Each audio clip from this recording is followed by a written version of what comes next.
buenas tardes a todas las personas que se conectan otra vez aquí a la Filbo. Estamos muy contentos y contentas de estar con ustedes en hoy, el Día de la Ciencia, y esta conversación se llama Sobre los hombros de gigantas, mujeres en STEM, que corresponde a las siglas en inglés de Ciencia, Tecnología, Ingeniería y Matemáticas. Y es una conversación muy interesante en nuestro país y para eso nos va a acompañar Alexandra Olaya Castro, que es una colombiana que le ha ido bien, le ha ido muy bien, diríamos nosotros, eh, recorriendo este camino. Queremos que nos cuente cómo ha sido para ella como mujer ganar reconocimientos como la medalla Maxwell a nivel internacional. Y para conversar con ella está Juliana Restrepo, que es la directora de contenidos del Parque Explora de Medellín. Así que bueno, esperamos que en esta conversación que disfruten las dos, pues podamos invitar a muchas personas y a muchas mujeres a que sigan incursionando en el mundo de la ciencia y la matemática en nuestro país y lo que significa. Así que será muy bonito que a través de su mirada sobre el mundo matemática y científica nos compartan un poquito de su experiencia. Así que Alexandra y Juliana, bienvenidas. Y pues Juliana, te cedo el micrófono, que disfruten esta conversación en la fila. Muchas gracias, Sandra, y gracias a todos por acompañarnos. Esta conversación se llama Sobre los hombros de las gigantas, mujeres en STEM. Y empieza, pues, o dice la descripción, y me parece importante empezar por allí, que en el año 2005 Jacob Clark Blickenstaff publicó un texto que se volvió un clásico, que hablaba de las mujeres en carreras de ciencia y las asemejaba, hacía la metáfora de que era como una tubería con fugas, pues empezaban algunas y cada vez habían menos y menos. La mujer con la que vamos a hablar hoy, Alexandra, que me alegra mucho estar conversando contigo, nació y creció en Bogotá, hizo el pregrado de física, de educación, pues de física, pero desde la parte pues de educación en la Universidad Distrital, después hizo la maestría en la Universidad de los Andes y luego hizo su doctorado en la Universidad de Oxford en el Somerville College. Ha hecho contribuciones científicas sobre la coherencia cuántica en muchos sistemas cuánticos distintos y su actual foco son los sistemas biomoleculares. Hoy no vamos a hablar de la física, aunque a mí me encantaría conversar con ella 45 minutos de lo que hace en física, sino más de este tema de mujeres y STEM, de mujeres y carreras científicas. Creo que ni Alexandra ni yo somos expertas en género y ciencia, pero ambas somos físicas de profesión. Alexandra ejerce y yo no. Y creo que estamos genuinamente interesadas por el tema porque nos ha tocado de cerca. Entonces, empecemos hablando de esta metáfora de la tubería con fugas. ¿Qué piensas de ella? ¿Te parece que describe exactamente lo que ocurre con las mujeres en la carrera científica o no tanto? Bueno, primero que todo, pues muchas gracias por esta invitación. Un saludo a todos. Es excelente ver que la Feria del Libro trae estos temas al público en general, porque me parece muy importante que todos entremos en esta conversación. Así que felicitaciones y muchas gracias por tenerme acá. Bueno, esta analogía que básicamente muestra como que a medida que se va pasando en la carrera científica, de alguna manera hay unas fugas de las mujeres en cada estado, en cada etapa de la carrera, cuando están estudiando, cuando ya están haciendo el doctorado, cuando ya son investigadores principales. De alguna manera, el número de mujeres va disminuyendo hasta que el número de mujeres que se encuentran en las etapas más altas de la carrera científica es muy pequeño.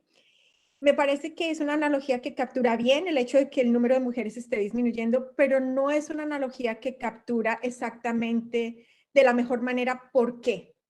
Porque no es simplemente que las mujeres en cada una de estas etapas decidieron simplemente no seguir porque sí, sino que lo que pasa ahora que se comprende un poco mejor este fenómeno es que hay unos bias estructurales, unos sesgos estructurales e individuales que crean un ambiente hostil para las personas que generalmente no han hecho ciencia. O sea, esto quiere decir para las mujeres, para los que no están representadas allí, mujeres, minorías, étnicas. Entonces, esta analogía de la tubería, aunque nos dice que el número de personas está reduciendo en la carrera científica, no nos dice por qué. Entonces yo creo que una mejor analogía es como imaginarse una carrera de obstáculos, la carrera científica como una carrera de obstáculos, en donde los obstáculos para las mujeres y las minorías son cocodrilos, qué sé yo, bombas lanzándose y las carreras, Depredadores. exacto, depredadores, mientras que la carrera de obstáculos para las personas que generalmente han hecho, que son las personas blancas, hombres en general, hay obstáculos también, pero no se comparan de ninguna manera con los obstáculos con los que se enfrentan estas otras personas, mujeres y minorías que quieren hacer la carrera científica. Entonces me parece a mí que esa es una mejor analogía que la tubería. A mí también me gusta más porque pone el foco en los obstáculos, o sea, en los sesgos, y no en esos huequitos que es como que estuvieran ahí, que nosotros nos fugáramos de la carrera. Y, y, Exactamente. y me gusta también que hablas no solo de género, no solo que es, digamos, el primer tema del que uno habla, porque es la categoría más normal, que es hombre-mujer, que es la categoría como la primera categoría que hay, sino también de la diversidad. Me parece que en esta conversación van a ver que vamos a hablar mucho de género, pero muchas veces cuando estamos hablando de género también estamos hablando de obstáculos que existen para otras personas y de otros sesgos, sesgos de raza, sesgos étnicos Absolutamente. y otros sesgos. Eso me parece a mí clave. Entonces, enfoquémonos en esos obstáculos o en esas barreras. Yo el otro día estaba curioseando en Google y vi una de tus TED Conference y vi que dijiste algo que me parece clave y es que esos obstáculos o esas barreras, tanto las que vos tuviste antes de ingresar a estudiar física como las que tuviste luego durante tu carrera, unos fueron como sobrepasados de manera consciente y unos inconsciente. ¿Cuándo se volvieron conscientes? ¿Cuándo te diste cuenta que estaban ahí? ¿Y cómo fue eso? Contanos. Pues esa es una buena pregunta porque en realidad yo creo que hasta que hice el doctorado, esos obstáculos o esos sesgos a los que yo me enfrentaba y los que mis compañeras se enfrentaban o compañeros de otras razas y con otras características enfrentadas, no eran tan conscientes porque están tan normalizados que parecía que eso era lo normal. Entonces, por ejemplo, ¿es lo normal? Sí, lo normal era que no hubiese muchas mujeres en física. ¿Por qué? Porque es que eso es lo normal, ¿entiendes? Entonces, hay, hay tantos comportamientos y tantas formas que han sido normalizadas que muchos de esos obstáculos se veían como normales. Entonces, no era consciente de que eran obstáculos, era porque así es. Pero ya cuando estuve terminando el doctorado y cuando empecé a postular para crear mi propio grupo de investigación, me tomé un tiempo más para pensar en mi carrera y pensar qué era lo que yo quería hacer, en dónde lo quería hacer, cómo lo quería hacer. Y allí fue en donde empecé a buscar, por ejemplo, universidades para continuar mi carrera científica. Yo quería buscar una universidad que desde sus principios fundamentales hubiera apoyado a las mujeres conscientemente. Entonces, por ejemplo, esa fue una de las razones por las cuales yo postulé a UCL, porque su historia mostraba que había sido una universidad distinta y las estadísticas mostraban que el número de mujeres en el departamento de física había ido creciendo en los últimos 5 años. En esa época, eso fue hace 12 años, o sea, ha ido creciendo mucho más. Entonces, en ese momento fue que yo conscientemente decidí que quería buscar espacios que fueran menos hostiles para las mujeres. Entonces, yo creo que ese fue el momento del cambio. Y si me dices por qué, no te podría decir porque me pasó X, me pasó Y. No, simplemente fue como un momento de reflexión y un momento también de ver que a medida que tú vas avanzando en la carrera científica eres más solitaria, porque eres una minoría y a veces eres una minoría dentro de la minoría, porque no solamente eres mujer, pero además eres mujer latinoamericana, etcétera. Entonces eso te vuelve una minoría dentro de la minoría. Entonces también es un punto muy solitario y yo creo que eso influyó en mi reflexión de hacia dónde quería ir. Entonces influyó en mi reflexión de cuál era el ambiente en el que yo quería estar y por tanto hizo conscientes esos obstáculos, hizo consciente la situación. Me parece muy interesante. Yo pues, con todas las mujeres que he tenido la oportunidad de hablar de esto, siempre hay un punto donde son conscientes y me parece interesante el tuyo porque fue planteado es como de qué quiero hacer yo en el futuro y dónde el ambiente va a ser menos hostil. En el caso mío, por ejemplo, fue distinto porque yo estaba estudiando una carrera de física y voy a contar esto es para lo que vamos a hablar después. Quería montar un pregrado de física y yo intuí que los números en física en la carrera eran como 20% debían ser las estudiantes y 20% eran los profes. Pero cuando estudié las 5 carreras más importantes de Colombia, las 5 universidades más importantes, encontré unos números muy distintos. Encontré unos números que eran como entre el 30 y el 50% de mujeres estudiaban física en los primeros años y solamente entre el 2 y el 15%, a veces 20, esto fue hace 3 años, eran profesores. O sea que ahí la fuga era total y había clara evidencia de que habían obstáculos para que las mujeres llegaran a los profesores. ¿Vos tenés de pronto algún dato, Alexandra, que te parezca importante en Colombia, que hayas leído de STEM o que te parezca importante en el mundo, que le dé a las personas que nos están oyendo como la dimensión del problema? Que entiendan si estamos hablando como de 10% o de cuánto.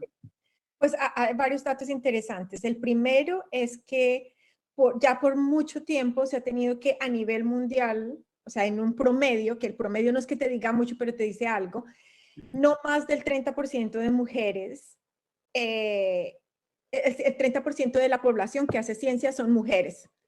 Y esto es un promedio que parece estar ahí, estancado, o sea, parece estar ahí en el tiempo, 30% por mucho tiempo. Lo interesante cuando ya entramos a la situación de Colombia, yo leía un artículo que fue publicado en el 2020 en El Tiempo, en donde muestran unos datos interesantes sobre la evolución y lo que ha pasado en Colombia desde el 2001 al 2018. Y entonces sí, efectivamente, en Colombia la demanda, 2001, yo salí de Colombia en el 2002. La demanda de la educación superior en Colombia del 2001 al 2018 ha incrementado 3 veces, o sea, se ha triplicado, si no más. Pero lo que es interesante es que el porcentaje de mujeres haciendo ciencia, es decir, el grupo de personas haciendo ciencia crece, pero el porcentaje de mujeres haciendo ciencia ha disminuido. Entonces, esa brecha de género en el campo científico está pasando lo contrario a lo que pasa a nivel mundial, y es que en Colombia esa brecha en el campo científico parece estar aumentando. Porque en el 2001, por ejemplo, mostraban los datos allí, era como el 38% de la población que hacía ciencia o que estaba estudiando carreras científicas, porque hacer ciencia en Colombia es muy difícil. Entonces, hablemos de estudiar alguna carrera científica STEM, o sea, ciencias, matemáticas, ingeniería. Era el 38% y en el 2018 ese porcentaje es menor. Creo que es del 32 o 34%. Entonces, y es significativo porque la población que está accediendo a la educación superior es mucho mayor, o sea, hay mucha más gente accediendo a la educación superior, pero la brecha y muchas de las mujeres, muchas de las personas que terminan graduándose de educación superior en Colombia son mujeres. Sin embargo, cuando se miran las carreras STEM, la brecha allí ha aumentado. Entonces, esto nos sigue diciendo, ¿y por qué estos números importan y por qué esto es significativo? Y es porque estamos en un momento en que las carreras científicas son fundamentales para los desarrollos científicos y económicos de los países. Estamos entrando a la cuarta revolución tecnológica, etcétera. Nos enfrentamos a un momento de la sociedad en que la ciencia está jugando un papel protagónico. Siempre lo ha jugado, pero en este momento es coyuntural. Entonces se necesita ciencia que esté siendo hecha por una población que represente a la sociedad. Y si tenemos una brecha de género tan grande allí, ya tenemos un componente que no está siendo representado en ese hacer científico, que entonces significa que la ciencia que se hace no necesariamente es una ciencia que cubre todas las posibles opciones que debe cubrir. Entonces, estos números no simplemente porque queremos que haya el mismo número de mujeres y hombres, etcétera, es porque queremos o es necesario que haya una representación de la población para hacer ciencia, de tal manera que los problemas que se aborden sean relevantes para todos y no estén sesgados a solamente una parte de la población. Entonces, ahí hay una idea que decís que es muy, muy importante y yo quiero repetirla, y es esa idea de ¿por qué queremos que más niñas estudien ciencia? ¿Por qué queremos que más personas con diversidad de inclinación sexual, étnica, de raza, estudien ciencia? ¿Por qué nos interesa una ciencia más diversa y no hecha siempre por los blancos, barbudos, canosos de América del Norte? Entonces, Sí. eso es muy importante porque la pregunta casi siempre nos la hacemos al revés. A mí me hizo caer en cuenta un periodista que es buenísimo, que pueden leer que se dio cuenta de sus propios sesgos, que se llama Ed Young, y escribe en, creo que es The Guardian o The Atlantic. Ujú. Y, y la pregunta es muy buena porque siempre pensamos, ¿qué pierden las niñas al no estudiar ciencia? ¿Qué pierden los latinoamericanos al no estudiar ciencia? Y nunca pensamos al revés, ¿qué pierde la ciencia al no estar hecha por mujeres? O como lo plantea Alexandra, ¿qué pierde la ciencia al no ser más diversa, al no representar toda la sociedad? Entonces, me parece clave transmitir esa idea que dices, y es que la ciencia sí pierde, y no sé si podemos, eso también es verdad en los negocios, por ejemplo, han demostrado que los negocios que tienen más representación femenina o diversa en altos rangos son negocios que les va mejor.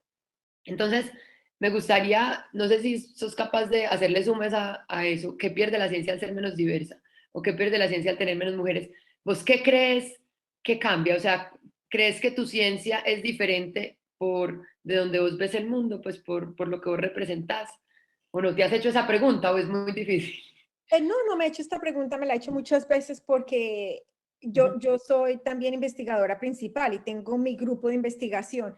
Y una de las cosas que siempre he intentado es que mi grupo de investigación sea lo más diverso posible, que no es fácil, sinceramente no es fácil, pero es una de las cosas que más, y la razón por la cual es porque no solamente desde la literatura y las referencias de estudios que aportan evidencia a la idea que voy a mencionar, sino desde la experiencia propia.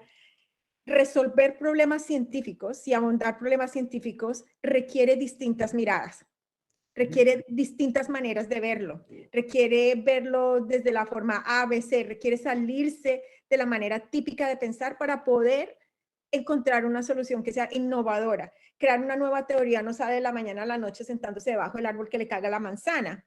Qué pena, pero no es así, ¿me entiendes? Requiere mucho, no, requiere mucho diálogo y requiere especialmente discusión. Y si tú tienes el mismo grupo de personas que piensan de la misma manera, que tienen las mismas experiencias, que no se salen, es difícil mirar ese otro tipo de soluciones. Entonces yo creo que lo que la ciencia pierde es que básicamente la ciencia estaría estancada, no evoluciona al ritmo que evoluciona la sociedad.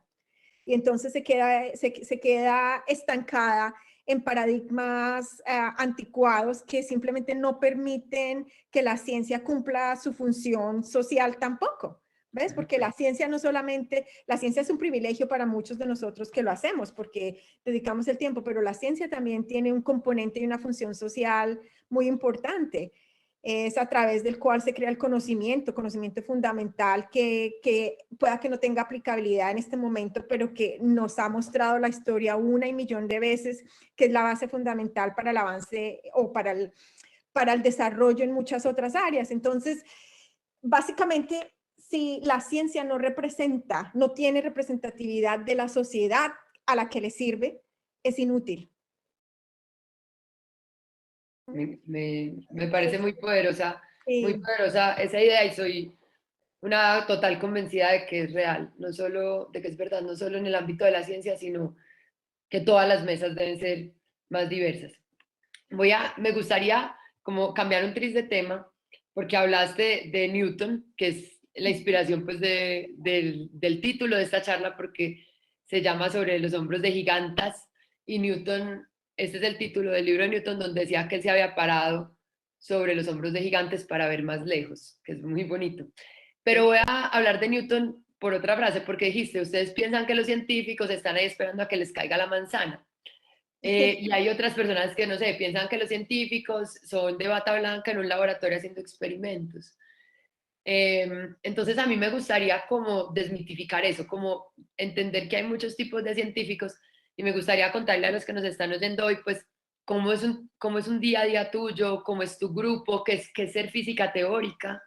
Y si quieres ir más allá, incluso Alexandra, pues yo creo que así el título sea sobre todo género y ciencia, me parece que podemos enfocarnos en la ciencia y que nos cuentes qué es esto de la coherencia cuántica, cuáles son las preguntas fundamentales que te estás haciendo, que nos contés de vos como física. Vale, bueno, voy a tratar de ponerlo en el lenguaje más sencillo que se pueda para que la audiencia que nos está escuchando y participando pues se conecte también con eso. Bueno, el día a día de una física teórica como yo es, yo generalmente trabajo alrededor de proyectos. Estos proyectos son alrededor de 5 años, 4 años, dependiendo del proyecto. Pero la mayoría en este momento de mis proyectos están concentrados a entender procesos cuánticos que suceden en moléculas que uno encuentra en sistemas vivos. Entonces las llamamos biomoléculas. ¿Y por qué me parece interesante ese tema? Bueno, la primera razón por la cual me parece importante e interesante es porque hay muchas preguntas que no están resueltas allí y porque es un tema en el que hay controversia. Y yo soy una persona que me atrae eso, me atrae la controversia, me atrae en dónde está, donde la pregunta no es evidente, ni siquiera la pregunta que se debe solucionar, y mucho menos la respuesta. O sea, es un problema completamente abierto. Pero también es un problema, un tema que enfrenta mucho escepticismo, y también me atrae por ese sentido, porque creo que la ciencia necesita de ese escepticismo para motivar a los científicos a que propongan respuestas que sean muy rigurosas, que quiten el escepticismo de una. Entonces es un tema, me atrae mucho ese tema por todos esos aspectos.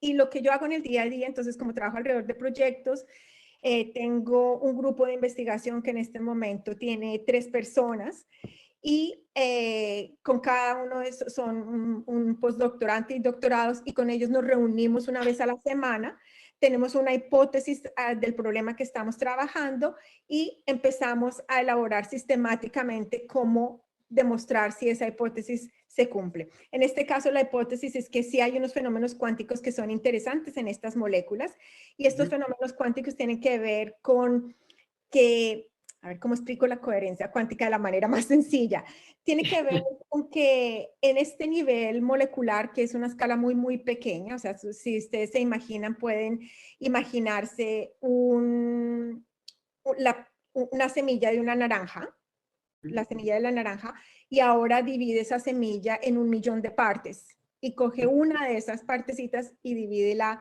en aproximadamente, yo diría, 1.000 partes. Esa es la escala de espacio de los fenómenos que nos interesan. O sea, eso es muy pequeño, y en esa escala las cosas no funcionan como funcionan a nuestro alrededor. Los principios que rigen la manera como la materia se comporta allí no es la misma que alrededor nuestro. Y encontramos un fenómeno, por ejemplo, que pueden haber interferencias como las que uno ve, por ejemplo, las ondas interfiriendo en un lago, pero allí lo que interfiere es la materia. Entonces, las ideas que hay allí para explicar esto son más counterintuitive, o sea, no son muy intuitivas. Y la coherencia tiene que ver con este tipo de interferencias y las posibilidades que esas interferencias abren, que no se tienen en el mundo macroscópico. Entonces, esa es como una poquita manera de entender. No, explicar la coherencia es un reto, no creas. Pero es como, sí, pero uno podría, sin explicar muy bien qué es, también decir como que es algo eso, como las ondas de agua y esta interferencia que hay, que si uno abre ese mundo cuántico al exterior, ¡pum!, normalmente desaparece. Pero lo interesante tuyo es que tus moléculas no son tan chiquitas, ¿cierto?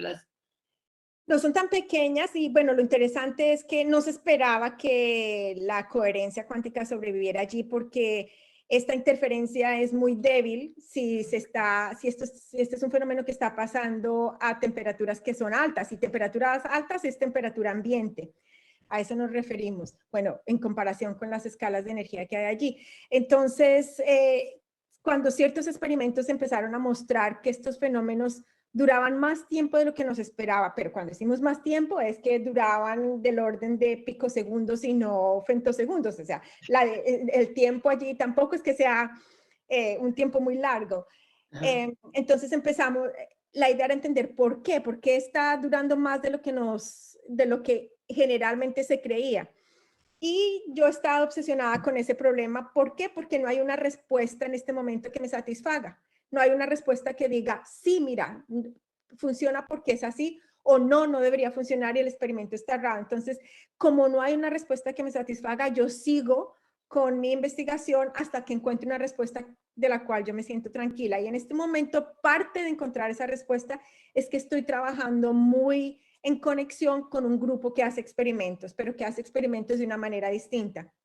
Entonces tenemos un diálogo que ha sido interesante para mí como física teórica, tener un diálogo mucho más directo con las personas que están haciendo el experimento, porque es un diálogo que ha permitido entonces refinar las hipótesis que tenemos desde el punto de vista teórico, pero también pensar en experimentos que quizás no hubiéramos podido pensar que se hubieran hecho en otro momento. Entonces, ha sido en este momento es un momento interesante para mi carrera porque me parece que estoy evolucionando también como científica. Uno de mis sueños había sido siempre predecir una cosa y que alguien lo demostrara experimentalmente, y está pasando, pero de una manera más cooperativa, que eso hace un poco parte de lo que estamos viendo en la ciencia, en que la ciencia no está hecha por un genio aislado que se sienta en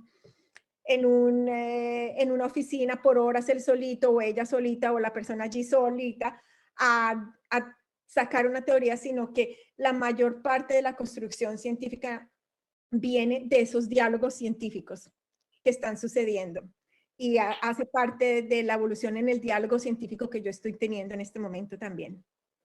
Mil gracias. Yo creo que al menos quedaron con suficiente curiosidad para luego indagar qué es esto de la coherencia cuántica donde uno no lo esperaba. Yo creo es súper interesante este tema porque por dos razones que mencionó Alexandra, no esperaba uno tener coherencia allí, que son, la temperatura es alta y los tamaños no son tan grandes, corrígeme si digo algún error, y uno esperaba entonces que la coherencia se muriera muy rápido y resulta que dura un poco más. A mí me parece también interesante esto que contás de los experimentos y de cómo el trabajo científico actual corresponde no a genios aislados trabajando, sino que ya desde tu grupo de física teórica hay un equipo que ellos sí trabajan solos durante la semana, pero ustedes se reúnen a pensar grandes preguntas, grandes retos y a plantear las hipótesis, pero también de esta colaboración con los experimentos y que no es solo el teórico predice y el otro mide, sino que el teórico también aprende y cambia sus modelos dependiendo de lo que le está diciendo el experimento, ¿cierto? Sí, exacto. Y aprendes a ver que el experimento muchas veces te abre preguntas que tú ni siquiera te las hubieras imaginado. Y la teoría le pregunta al experimento cosas que el experimento dice, no, pero es que esto no se puede hacer, pero básicamente abre los límites también del experimento. Claro, todo depende del experimentalista y el teórico, porque para esto se requiere que no haya ego, ¿ves? Claro. Va a otro aspecto social que es importante y por lo cual la representación es importante. O sea, estos son todos elementos que no están aislados. Poder establecer un diálogo efectivo científico requiere estar abierto completamente al otro y no ver al otro a través únicamente de tus sesgos. Claro, Entonces, total. entonces por eso es tan importante la representación también. Entonces, son todos elementos que van ligados y aunque tú no seas consciente cuando estás haciendo la ciencia, desafortunadamente, porque si fueses consciente de esto a medida que vas haciendo la ciencia, intencionalmente buscarías siempre que tus equipos sean diversos. Claro. Porque hace estos diálogos científicos mucho más efectivos y realmente mucho más disfrutables, te lo digo sinceramente. Sí, claro, yo creo que desde el almuerzo no tener un colega ahí hindú, un italiano, una colombiana, yo creo que pues yo creo que la diversidad nutre las mesas no solamente desde el resultado, sino también desde la interacción social, porque al final, pues la ciencia tampoco, de la misma manera que no son genios aislados, no son robots aislados, son personas Absolutamente, que exactamente. tienen toda una dimensión aparte de la científica, que son mucho más que el paper y el nombre en el paper. Exactamente. Hablemos de eso, hablemos de pronto de otras personas científicas, de otras mujeres científicas que pueden ya estar muertas o que vos conozcas todavía y que vos sintas que admiras de alguna manera o, como dice el título de esta charla, que vos creas que te has parado sobre sus hombros para ver más lejos. ¿Tenés alguna que se te ocurra? O esta pregunta es muy de reina, pero no importa, pero es buena, es buena. Una pregunta muy de reina, ahora sí que me hiciste reír con eso. Bueno, o sea, yo he tenido inspiración en muchas personas, no solamente mujeres, sino también hombres en mi carrera. Ay, también me gustaría, de la que quieras. Sí, sí, o sea, en mi carrera científica he tenido inspiración en muchas personas, pero lo que tienen en común estas personas es que no solamente la ciencia que hacen es una ciencia excelente, sino que como seres humanos y su perspectiva de trabajo en la ciencia y de hacer ciencia o de comunicar ciencia o en cualquier aspecto que esté haciendo de la ciencia, siempre son muy humanos. Entonces, para mí eso es un elemento muy importante para conectarme con la persona y sentir admiración. Entonces, por ejemplo, admiración al trabajo del profesor Eduardo Salamea en Colombia, que es un físico que se ha dedicado su vida a enseñar física. Fue una de las personas que más me inspiró a pensar como física, que me ayudó a entender cómo piensa un físico, cómo un físico enfrenta un problema. Desde eso hasta colegas con las que me encuentro en conferencias. Tengo una colega que yo creo que ella no lo sabe, pero yo me encontraba con ella en muchas conferencias, pero en una conferencia en particular tuvimos una charla mucho más detenida sobre el hacer científico, las carreras, etcétera. Y es una persona que además de que la ciencia que hace es excelente y es admirable, ella como científica es una persona demasiado íntegra y la admiro mucho, que se llama Irene Burgard, que trabaja en Francia. Y así, o sea, te puedo dar muchos ejemplos de personas jóvenes también. O sea, no solamente admiro personas que son mayores que yo, sino personas que son mucho menores que yo, que están haciendo trabajo científico y que lo están haciendo de una manera que es admirable. También encuentro, o sea, la admiración no tiene que ver con la edad o la experiencia, tiene que ver con ese científico integral que además de hacer una ciencia excelente, hace una ciencia que es donde yo veo que está el futuro de la ciencia. Súper. Me gusta que menciones a Eduardo Salamea. Me intuyo que fue un profesor tuyo, ¿no? Sí, sí, claro.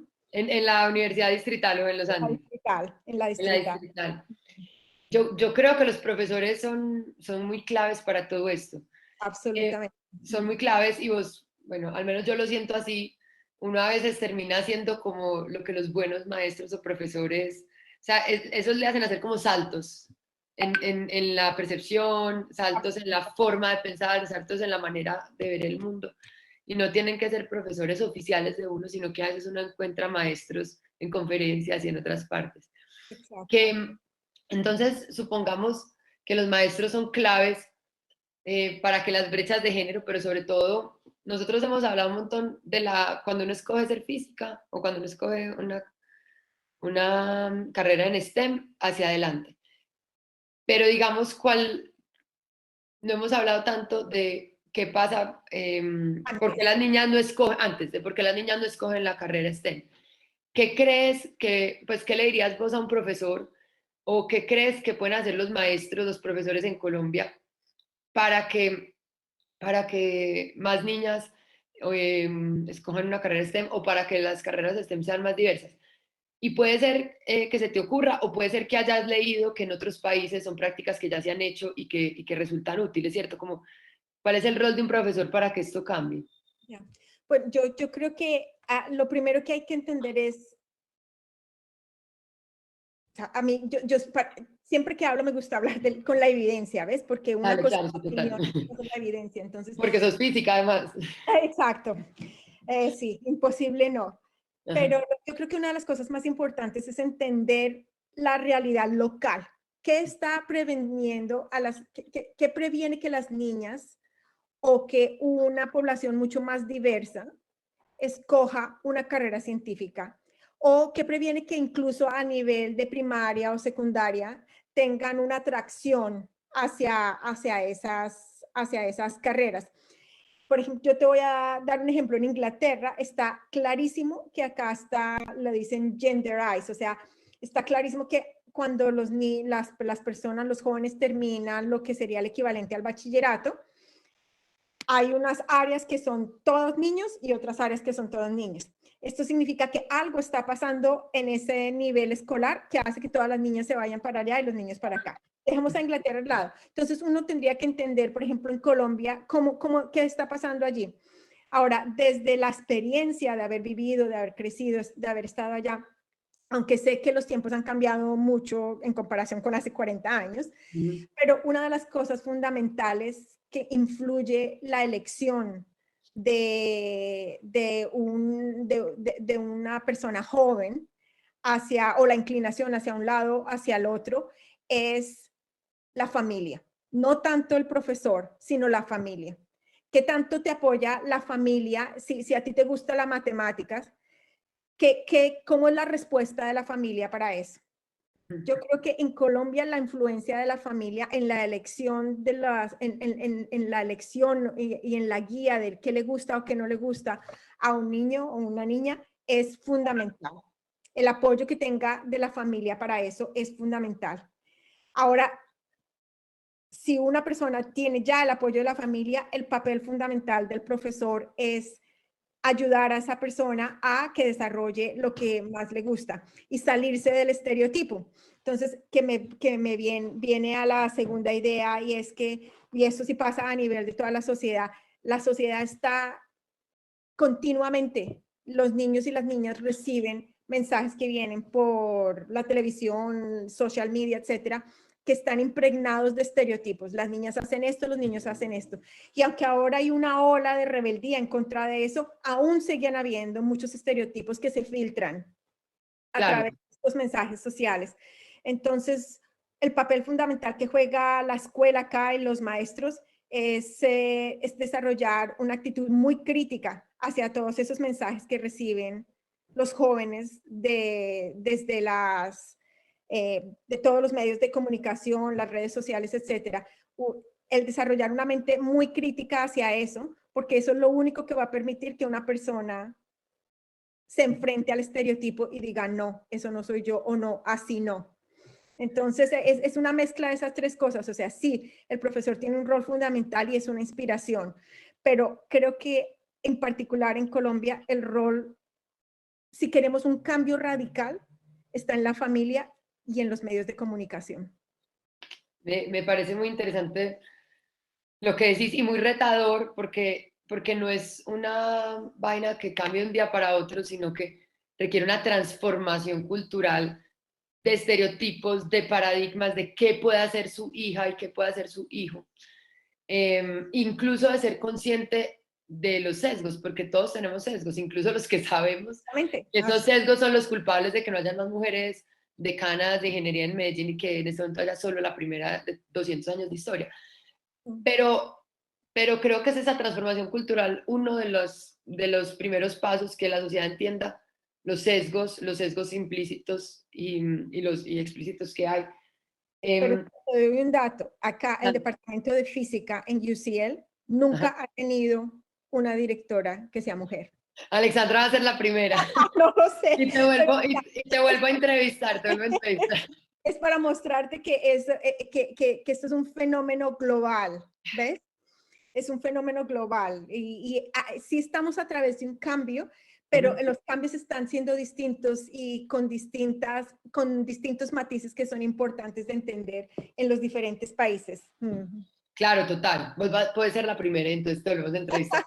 Ya no solo como ganadora de la medalla Maxwell y con esa investigación tan interesante, sino primera directora de... No sé. Mentira, no, pero sería un cargo administrativo que no sé. Exacto. Sí, eso no es como el mío, que ya es administrativo y no investigativo. Bueno, no, pero tú ves, esto es un punto importante porque muchos de esos cargos administrativos, las mujeres deciden, incluso las mujeres que ya han llegado a esa parte alta de la carrera científica deciden no tomarlos. ¿Por qué? Porque cuesta tanto llegar a esa carrera, a ese nivel alto, que si hay algo que entonces ponga en riesgo tu fortaleza como investigador, tú lo vas a pensar dos veces. Porque claro, sí, porque además todavía está, aunque igual las cosas están cambiando, pero igual tú tienes que balancear eso con tu vida en la casa, si tienes familia con tu familia o si tienes dependientes, lo que sea.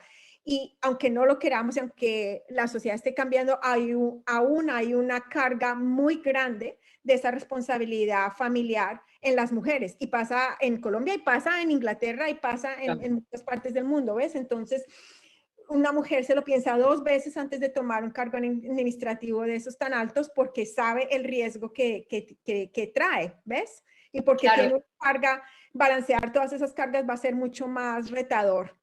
Y no solo balancear la carga, sino que ahí mencionaste algo que de pronto si uno no conoce la carrera científica, no entiende, y es que en la carrera científica no se vale dedicar años a otra cosa. Es una carrera donde usted entra y tiene que ir haciendo ciertos avances anualmente, cierta cantidad de papers, cierta cantidad de grants o de proyectos que es los que hablaba Alexandra.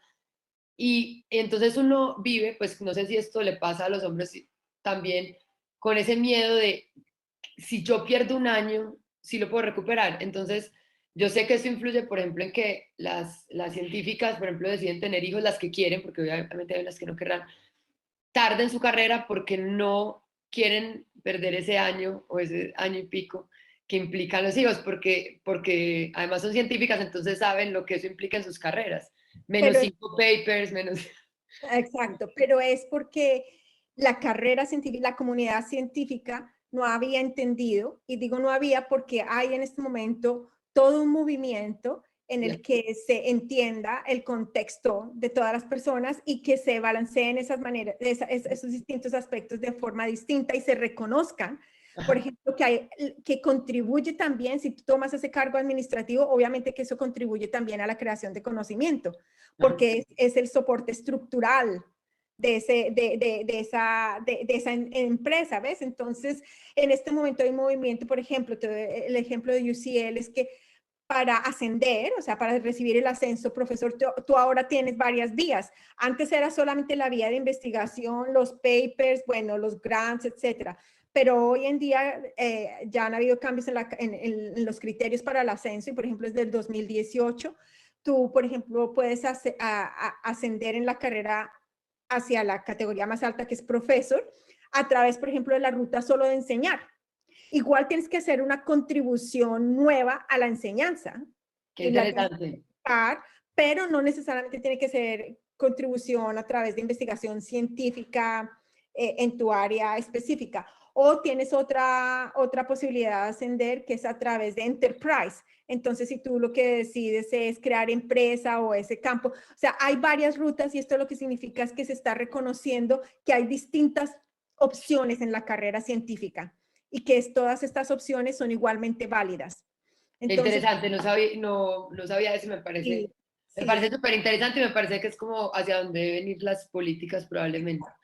pero en general todavía estamos apegados a esos criterios del siglo XVIII, en donde es el número de papers, ¿me entiendes? Donde el científico no tiene familia, no, o si tiene familia, allá tendrá quien se encargue de ellos, ¿me entiendes? O sea, es una concepción muy anticuada y poco evolucionada de quienes hacen la ciencia. Claro, las carreras científicas también se tienen que modernizar, Exacto. tienen que modernizarse. Bueno, eh, ya no sé, tengo como 3 preguntas en la cabeza que te quisiera hacer, pero no sé cuál hacerte. La, porque de un lado, siento que hemos hablado ya un poco de qué es ser física, de la carrera y los obstáculos, o la carrera de obstáculo que es esto para una mujer. Y hablamos un poquito de, bueno, del contexto y de Colombia, pues empezando con esa pregunta del profesor, pero yo quería indagar más, Dime. porque yo siento que ahora nos están oyendo probablemente muchos, pues algunos colombianos, que alguno puede que sea director de una escuela, que alguna puede que sea la mamá de un niño, o alguien puede que esté en la política, alguien puede que sean los escritores o que quieren ser escritores que están oyendo el Día de Ciencia en la Filbo. Entonces, me parece importante como aterrizar otra vez a Colombia y pensar desde estos distintos ámbitos. Vos ya hablaste de la casa, de la familia y de cómo los adultos que apoyan a los niños son claves. Esto es un estudio que está demostrado. El mayor predictor del éxito de un niño es si tiene un adulto que cree en él. Y que esto es, no me acuerdo ahora el artículo, la referencia, pero es la mayor predicción de éxito. Y hablamos también un poco de los profesores, pero ¿qué otros cambios estructurales, por ejemplo, como este que me contaste en la carrera científica para ascender, qué otros cambios estructurales se deberían hacer en Colombia? Por ejemplo, a nivel político, a nivel de las instituciones educativas públicas y privadas, tanto de educación media como de educación superior. O sea, ¿qué otros cambios estructurales sentís vos que de pronto en otras partes del mundo ya están en marcha, quizás no terminados, y que todavía en Colombia son muy tímidos? ¿Tenés alguna idea de eso? Sí, pues yo también soy vicedecana de Equidad, Diversidad e Inclusión en la Facultad de Matemáticas y Physical Sciences, Ciencias Físicas en UCL. Y eso, menciono eso simplemente porque eso me ha dado una oportunidad increíble, que es familiarizarme con procesos que son muy importantes dentro de una institución de educación superior para que la institución sea realmente excelente, y no excelente simplemente porque sus profesores o investigadores producen muchos papers, sino porque es una institución en donde cada persona siente que puede contribuir y tiene un sentido de pertenencia hacia la institución. Entonces, ¿por qué menciono eso? Porque yo creo que una de las cosas que está más dilatada en Colombia es que las instituciones de educación superior tengan procesos efectivos para reducir el acoso sexual de las mujeres, por ejemplo. A mí me parece eso, pero una cosa, o sea, es una cosa súper práctica, pero es una cosa muy importante porque se ha normalizado tanto en las instituciones de educación superior este acoso sexual y el abuso de poder, que eso básicamente mantiene a una institución estancada. Eso mantiene a una institución en un nivel muy bajo, así no parezca. Entonces yo creo que si las instituciones de educación superior tuvieran unas políticas más efectivas respecto al abuso de poder, al respeto de todos sus integrantes, desde allí ya se empieza a construir, incluso ya eso genera una sociedad mucho mejor, ¿ves? Pero Claro. más allá del impacto que tenga en la sociedad, el impacto local es simplemente que genera un ambiente que no es hostil, reduce la hostilidad. ¿Y qué pasa con que el ambiente sea menos hostil y las personas tengan un sentido de pertenencia? Que entonces la construcción de conocimiento o el enseñar o el estudiar es un ambiente mucho más propicio para que eso se haga de la mejor manera. Sí, Y me gusta. entonces las instituciones de educación superior pueden cumplir su rol de una mejor manera. Entonces, a mí parece un asunto muy específico, muy, ¿me entiendes? Muy no que ver con lo que estamos hablando, pero tiene muchísimo que ver. Sí, Porque las instituciones de educación superior son focos de inequidad. claro. Claro, no, y a mí me gustan las respuestas específicas porque además, es decir, mañana si alguien de una institución de educación superior nos está oyendo, de la de Antioquia, pues podría decir cuál es el proceso efectivo de acoso sexual acá y cómo podemos hacer para cambiarlo. Es decir, las acciones específicas también tienen ese valor, y es que no es como en abstracto, como acabemos con la inequidad de género, sino que es en concreto, cómo hacer para que sea menos hostil este ambiente, cómo hacer para que las mujeres sientan que la ciencia les pertenece y las otras minorías.